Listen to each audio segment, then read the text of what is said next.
This episode opens in the small duchy of Beltenberg. A disguised gang are getting a tour of the famed Mistral Bell, a giant golden symbol of the nation. Lupin and Fujiko return that night, and Lupin takes a shaving of it but confirms that it's just gold-plated. Better still, Zenigata was waiting for them and opens fire with water cannons. Guess he really is Inspector Squirtle. They escape through the sewers, and back at their hideout, Fujiko is angry due to Lupin promising her the bell as a birthday present. Lupin calms her down by saying that the real bell is still out there, as gold plating wasn't implemented until long after the bell was first constructed. She gives him 3 days while she takes time out in Paris. Fujiko passes a hitchhiker on the way, and lets him drive even though he's never done so.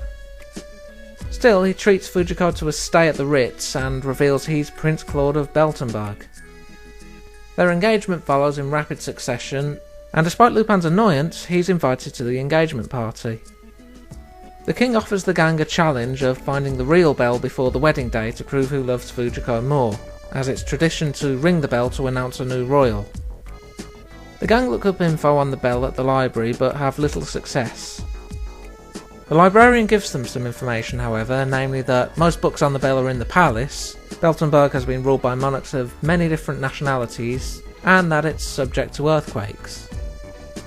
Fujiko, meanwhile, wants to stop Lupin, as he always gets what he wants in the end, but she's stopped by Claude as a matter of honour. Though how much honour is involved is debatable, as he and his father share a sinister look as they head out. Lupin's back on the beach in search of the bell, figuring it probably slid down the cliffside in an earthquake. They find a strange ring that gives a loud clang when it's knocked over. Calling the royals and Zenigata over, Lupin reveals that the king himself doesn't know where the bell is, having used microphones to listen in on conversations between Claude and his father. He then has Goemon cut down the fake, and Jigen pull the real thing up from its burial point using the pulley that originally hoisted it. Lupin then declares it Fujiko's birthday present and asks if she still wants to marry Claude. She does, and Lupin even officiates it. Everyone's happy, and Fujiko says they can come visit any time. Lupin agrees to, but tells them Beltenberg's not likely to prosper much longer. He then sets off explosives that cause the bell tower to collapse and the bell itself to land in a boat the gang prepared. He steals the bell, wishing Fujiko all the happiness in the world. Slow-paced episode, but I don't see that as a bad thing, to be honest. Sometimes you need something a bit more chilled out to balance out the weird and the action-filled. It was nice to see that, despite hinting at it, the royals weren't exactly villainous, cuffing Fujiko to a table aside, just wanting to find their symbol and keep the country's economy going. Even then, it ends with Lupin reminding everyone that he's, well, a thief, and doesn't really care about that sort of thing as he steals it once all is said and done. Mind you, the royals could probably make some money out of a tour saying that there was a bell here, but it was stolen by the renowned Lupin III or something like that.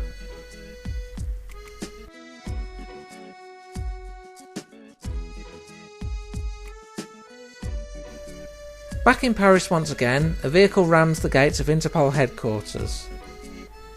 The attackers fight their way through, but are given pause by the man himself, Zenigata.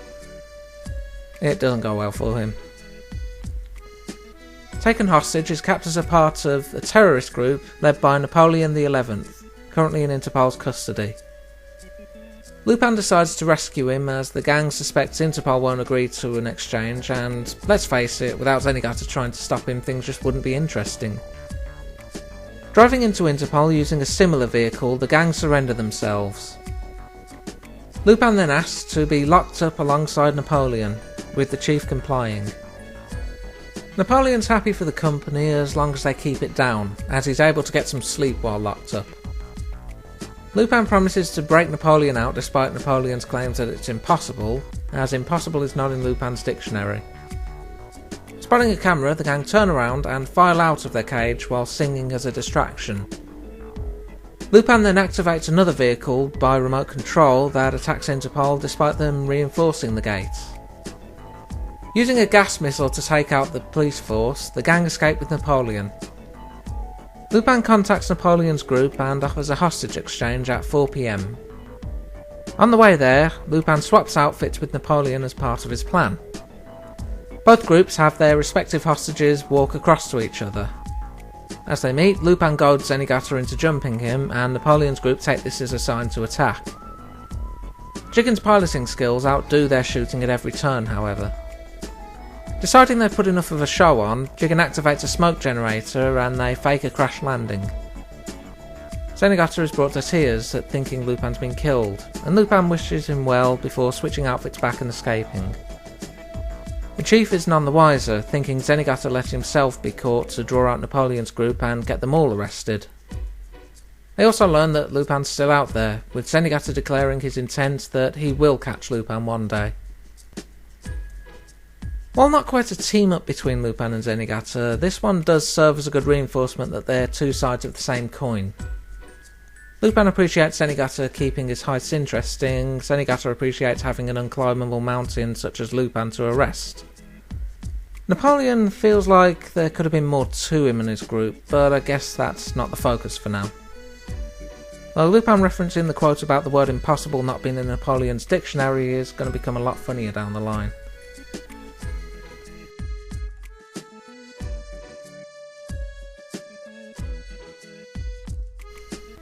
The numbers for the Smith hired killer company are down, and they need to find a way to bring in new clients. Who knew assassination had that kind of competition? Fujiko has a plan in mind for them at least, being offered $3 billion if she can pull it off.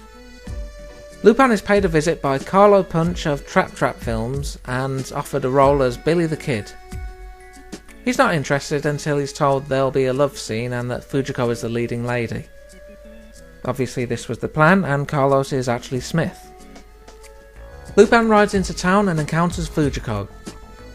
Their drink is interrupted by a pair of Smith's men posing as actors, with Fujiko slipping glue into Lupin's holster as she eggs him on to fight the villains for the movie. Thanks to this, Lupin's unable to draw and is forced to hide from their gunfire. With that in mind, they follow up with dynamite. Lupin's angry, but he's reminded of the love scene and convinced it's all part of the show. The next scene is in a coach, and Fujiko points to a nice bit of scenery to visit, using her makeup mirror to signal Smith's men. Their love scene is interrupted again, and Lupin's knocked out. He wakes up tied to a track with a train in sight, and Smith makes himself known. Lupin uses his hardening spray, evidently online from the Adam West collection, on a scorpion and uses it to undo some of the bolts on the rail. He dodges just in time but discovers dynamite tied to the rail. Nothing like a bit of overkill, I guess. Now this is Lupin we're talking about. The fuses are extinguished by gunshot thanks to the coach driver, who was actually Zenigata. He's not part of the plot though, so Smith airlifts him out, flinging him and Lupin across the set. Upon finding Lupin again, Smith decides to drop all subtleties and just shoot him. Jigen and Goemon arrives to help on condition that Lupin forget about Fujiko. Jigen shoots out the helicopter's gun and causes it to go off balance. Fujiko takes this opportunity to take her money and run, but she's bitten by a snake as she admires it. Lupin is confronted by Smith, who has an anti-venom, on the condition that he surrenders. He does so and the gang are lynched. As such, the film ends and Smith and his men seem pleased at the result. At least until it keeps rolling and the gang's horses come back thanks to the gang hiding carrots in order to tempt them. The gang then bust through the film screen and disarm everyone, leaving them hanging by their own film reel. Oh, and Lupin's love scene is foiled by Fujiko messing with his bed springs. Can't help but think that Lupin was a bit too gullible in this one. Guess I turned up the side of him that thinks with his Walther a bit too much. You also have to wonder why the film would keep rolling after it's finished, given they'd need an editor to put it all together for a screening. I guess that one could be hand-waved by the editor being a disguised Lupin or something.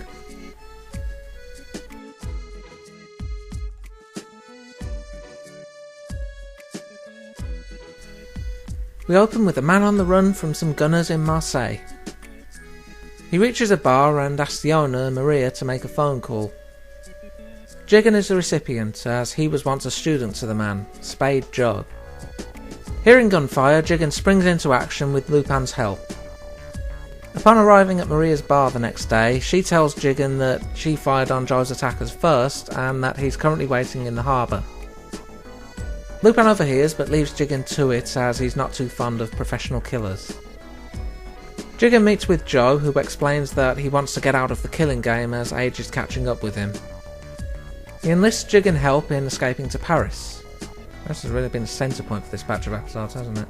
But a gang of men open fire on the pair after emerging from phone booths emitting a strange glow. Lupin comes to their rescue, but Joe is oddly evasive about how the men even got their guns. Meanwhile, Zenigata is on alert in Paris as he suspects Lupin's next target will be the Pretoria Moon Diamond. Fujiko and Goemon are already checking it out, but run when Zenigata charges in after them. Lupin, Jigen and Joe take some downtime, with Jigen providing Joe with a new gun. Unfortunately, he's having trouble even loading it due to his age, which pains Jigen as he remembers his old studying days. Joe leaves to get some air, and also to confirm that Lupin's car has been rigged. He ditches them on the way to Paris, wanting the Pretoria Moon for himself, and watches the car blow up. Lupin and Jigen survived, of course, but Jigen's arm is injured, so Lupin offers to get revenge for him.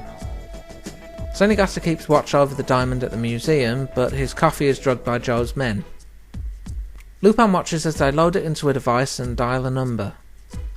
The phone is connected to a teleportation device, taking the diamond straight to Joe. Lupin confirms with the others that the number is a New York number, indicating Joe's location. Despite being prime suspects, Lupin keeps his cool, predicting that the Oppenheimer star will be next. The gang take out Joe's men, and Lupin decides to use the phone transporter on himself despite the gang's apprehensions.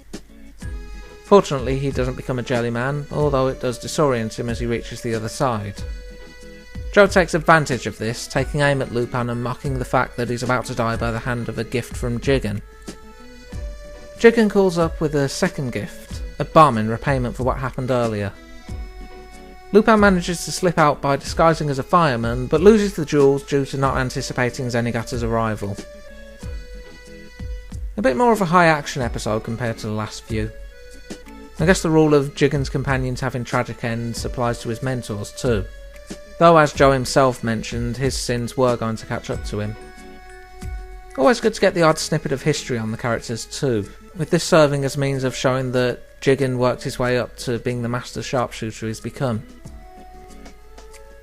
Next time, a new co-worker for Zenigata, a masked criminal, a creepy doll, and a group of penguins take us to episode 88. Until then.